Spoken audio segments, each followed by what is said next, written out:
La certification PICS, ce qu'il faut savoir. J'ai évalué et développé mes compétences numériques grâce aux tests passés sur mon profil PICS.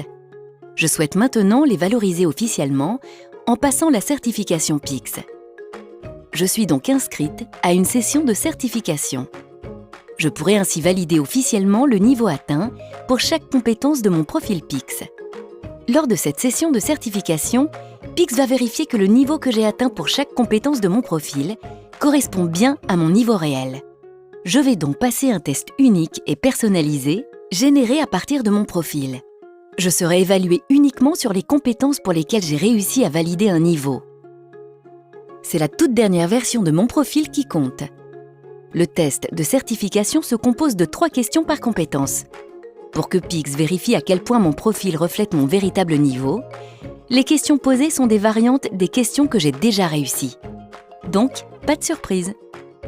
PICS va me délivrer une certification PICS, un profil certifié avec un score certifié et pour chaque compétence, un niveau certifié.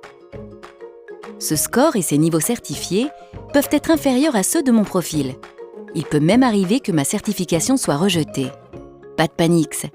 Pour éviter ces situations, il suffit d'en comprendre la logique. Prenons la compétence « Interagir ». Si je réponds correctement aux 3 questions, PICS certifie le niveau atteint dans mon profil. Si je rate ou si je passe une des 3 questions, que se passe-t-il?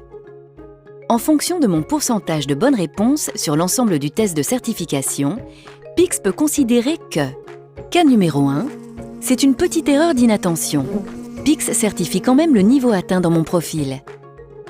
Cas numéro 2, cette erreur reflète une petite lacune. PICS certifie le niveau inférieur. Cas numéro 3, si je rate ou si je passe 2 questions sur les 3, PICS considère que cette compétence ne peut pas être certifiée. Attention, si j'échoue à plus de 50% des questions, PICS considère que mon profil ne correspond pas à mon niveau réel. La certification est rejetée. J'ai tout compris. Conclusion. Je ne cherche pas à atteindre le plus haut niveau dans mon profil si je ne sais pas le reproduire le jour J, car la certification a pour but d'attester mon niveau réel.